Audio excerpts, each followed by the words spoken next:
Let me guess. You've tried waking up early. You've tried eating better, tried hitting the gym, but after 2 weeks, you're right back where you started. Angry, frustrated, and annoyed. Because here's the problem. You don't need more willpower. You just need a system. And that's exactly what we're going to go over in this video. How to build systems that last and that you don't have to keep restarting every Monday. Because motivation won't save you. Systems will. For so many people, they focus on the motivation to do an action. They're motivated to do something. Motivation is just an emotion which comes and goes. You're not happy all the time. You're not sad all the time. And that's where the habit problem arises. Building habits come down to actions and consistency over time. But that is oversimplified. How do you actually stick to habits? Habits influence everything from waking up early, eating better, exercising more, and scrolling less. If you can control your habits, you can control the rest of your life. Because by the end of this video, you'll build habits that actually last while not relying on willpower because it's a fleeting emotion, because creating real change stems from this exact moment. And if you're serious about change, you need to understand that there's no quick fixes, no fast results, and you need to be committed to change. So many people focus on the quick hits, the quick dopamine, how to get rich in 30 days. Those things are the exception, not the rule. We need to focus on what we can control and slow progressive growth. I speak from experience. I use these techniques to pull myself out of rock bottom. I lost 15 kilos, rebuilt my life from scratch. I've also helped hundreds of people reduce their stress, improve their mindset, set better goals, and create habits that support the life that they want. I built this all off 5 years figuring out on my own. My goal here is to help you do it in a fraction of that time, so you can continue living your life that you actually want to live on your terms. I was diagnosed the day before my 21st birthday with rheumatoid arthritis, with the doctors telling me that there was a chance that I could never walk again. I dealt with it in terrible ways, like any 21-year-old would. And it only carried through when I achieved what my dream job was in London. I was managing social platforms for 4.5 million followers, working with brands like Uber and Emirates. And with this, I was burning out physically and mentally. Not only was I trying to deal with my autoimmune condition, but I was trying to deal with this high pressure corporate job. For me, I'd wake up in a panic attack every single morning. It was so unsustainable, and no wonder I wasn't supporting my physical health, mental health, and everything in between. Because I had to learn firsthand that motivation alone didn't save me, but the systems I put in place did. Now, before we continue, if you haven't watched part 1, 2, or 3, please do. We're up to part 4, which is habits here. So if you haven't, please go click back, watch the foundations, the goal setting, the control and mindset part, because here's the truth. If your foundations are weak and your goals aren't aligned and you're constantly fighting that voice in your head, it doesn't matter how many 5 a.m. wake-ups or gym sessions you do, you'll burn out. As I said, this took me a better part of 5 years to fully understand, implement, and action. So I hope that you find this information useful. And if you're struggling and needing assistance, comment below or click the first link in the description. It will look something like this. We can tackle all your challenges together. I focus on helping people with stress, burnout, and managing their life direction. You can do all of this at your own pace. Don't think that you need to do this to be able to come out the other side. But I know for a fact that it will speed up the process tenfold. I'm also so confident of the change that will come that it comes with a 100% money back guarantee. So you'll either see change or you don't have to pay a thing. Proven for myself, and it's been proven for others. And I'm here to support you to go through everything. Even if you just want to touch base with an email, send it to me. I'm here to talk. So what is a habit? Habits are automatic actions your brain repeats with little conscious thought. They can be as small as how you brush your teeth in the morning or how you start your day or end it. I always like thinking about how when your phone dies and you still reach for it time and time again, even though that your phone's dead, that's the habit being in practice. I'm not going to be turning this into a science lesson.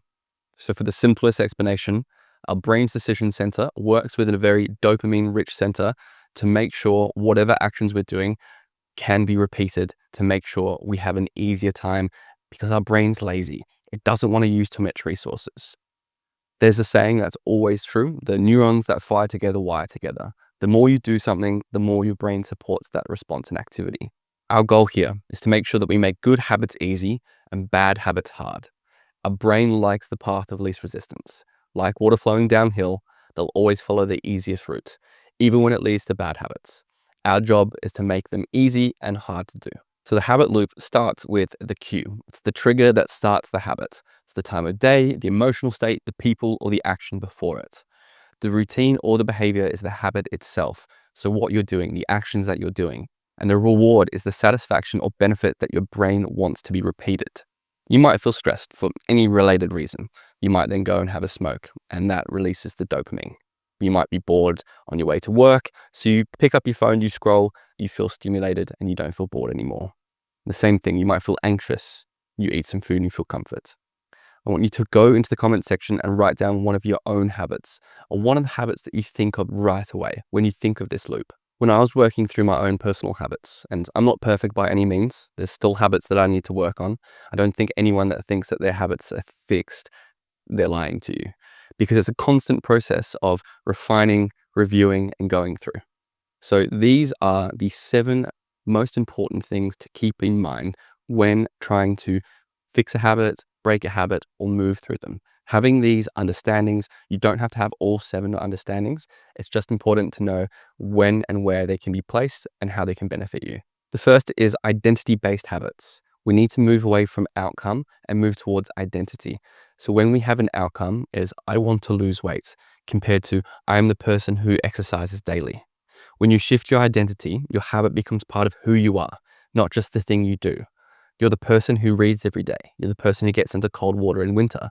It's tokens towards the life who you wish to be. Habit stacking allows us to be able to pair things together. Morning coffee, we journal until the kettle boils. Brushing your teeth, do 5 push-ups afterwards. Habit stacking works because attaching new habits to old ones make them stick faster, because your brain's already has the cue.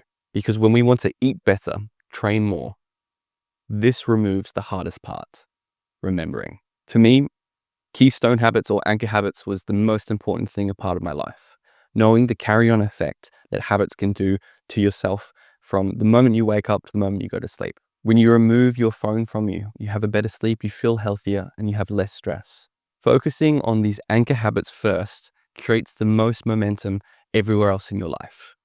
Personally, when I work privately with clients, their biggest anchor habit is tackling their phone use. If you can tackle your phone use, everything improves elsewhere. Tracking and accountability.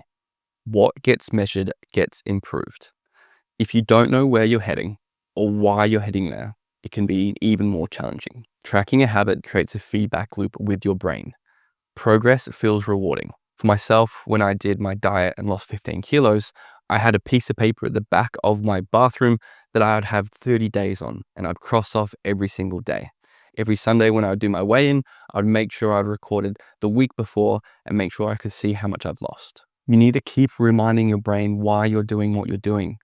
The habit of sharing and reminding yourself visually is where we want to stem from. Because at the end of the day, if your brain isn't wiring those neurons together, it will take the path of least resistance and start questioning everything you're doing. With our habits, we're wanting to make sure we're not focusing on perfection, but consistency. There'll be times that you slip off. There'll be times that you're tired and fall back to negative habits. But what we want to do is make sure we focus on, if we do miss once, that's okay, it's fine. To get back on the horse, keep trying. If we miss twice, it's a slippery slope to dealing with another negative habit, mindset, and more. One slip up doesn't break you. Quitting does. You only fail by giving up. You wouldn't play a sport, learn a new board game or a language and give up on the first try or the second. Things take time. Give it time. The platitude of latent potential. Habits often feel pointless because the results are invisible for time. Like ice warming from -5 to 0 degrees, nothing happens until the melting point. When you eat well, you won't see any change on day 1. But on day 30, you'll see visible change. You yourself might not see it, but the people around you will. You see yourself in the mirror every single day. That's why tracking and reporting is super important. 1% better every day works. Small wins eventually explode into massive results. But more importantly, it builds the habit of the action into every day. The man who loves to read will read way more than the man that has to. You can build the love of running, the love of reading, the love of whatever habit you're trying to cultivate.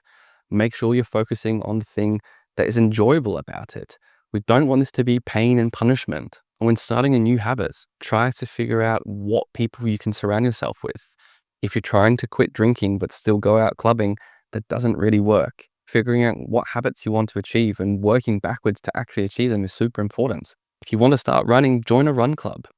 Community and consistency and support are essential to a run club. You can go alone, but you will rely heavily on willpower. When you want to eat better, there's two options. You can either remove the junk food or keep the junk food. One relies heavily on willpower. The other reduces the barrier to eating healthier food. You need to make sure that you shape the surroundings so that the right habits are easy to follow. Because your brain's a dummy. It doesn't want what it wants. It wants what it needs, making it easier to flow like water. Why junk food's so addictive. And if you're interested in progressing your learning of habits, Atomic Habits by James Clear is one of the most significant books in my life. I think I've actually bought it for about 5 different people. It's so good. So to add a beneficial or remove a negative habit, these 4 steps are key to doing so.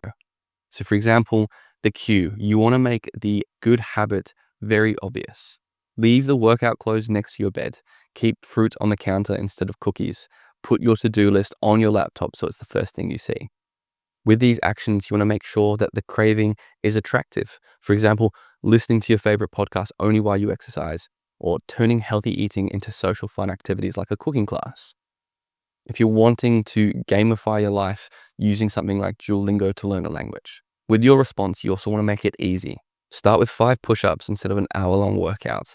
Read 1 page a day instead of a full chapter, or write 1 sentence instead of a full page. And make sure that you have a reward at the end of it. Make it satisfying. Track the streaks on a calendar. Transfer $5 into a holiday account every time you don't buy coffee. Share the wins with somebody else and share what you've learned.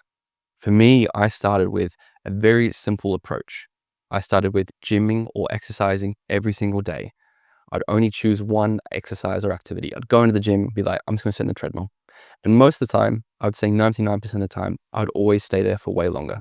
Same for reading. I'd say I'd read 1 page a day, but I'd normally read more. Journaling or reflecting upon my day and my life, 1 sentence, just a reflection upon the day. Simplicity builds consistency. We need to get over this quick fix mentality. This all takes time. Like building a solid house, a good base is where we need to work from, and it's super important. So it's come to the activity for today. This does require a little bit of energy and effort. So get out an A4 piece of paper, get out your diary, get out something that's tangible and physical. I'm going to go through step by step.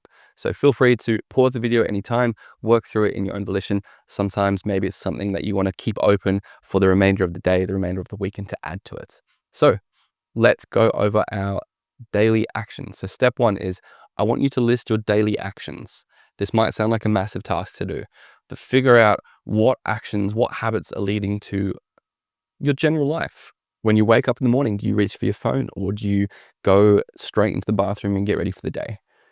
Do you already have your clothes laid out or do you have to sift through dirty washing and dirty clothes because you haven't organized them? Go through, list out all your daily actions, put it into dot points, put it into a spreadsheet, whatever you want to go from. Then we'll move on to step 2. Step 2 is we're going through everything and labeling them either positive, neutral, or negative. We need to know if any of these habits are making our life easier, they're not really doing anything, or they're making our life harder. Step 3 is we want to identify cues and triggers that habits you want to keep. And we also want to remove cues and triggers that keep our bad habits. For example, a positive habit would be brushing our teeth after a shower. The shower is the trigger, it's the cue. Another positive habit would be putting our phone on charge in another room so that we don't reach for it every single morning. A neutral habit could be something like listening to music on your way to work. Could be a positive habit if it's something that inspires you or makes you more creative, or it could be a negative habit if it makes you anxious and worried. So just be aware of how these things kind of play off. A negative habit would be scrolling on your phone as soon as you get home after a long work day, or scrolling as you eat lunch. So step 4 would be replacing our bad habits with better ones. For example, calling our friends when we get through the door instead of scrolling, or taking a book or our journal to lunch instead of being on our phone. And step 5 would be tracking your progress visually or with a friend. For example, if you're struggling as soon as you get home with scrolling, either turning your phone off when you get home or calling a friend as soon as you walk through the door, creating a 7-day checklist. So in front of the key areas where you get home, you can just put your phone down or put a little tick next to it. Now I want you to choose one of these activities today and commit to staying accountable. What is one thing that you want to remove or you want to improve upon? Comment below, let us know. So what now? In the comments below, I want you to list your 3 habits that you're struggling with and how you're going to fix them. As much or as little detail as you want. Share them with the bigger group, see what people have to say.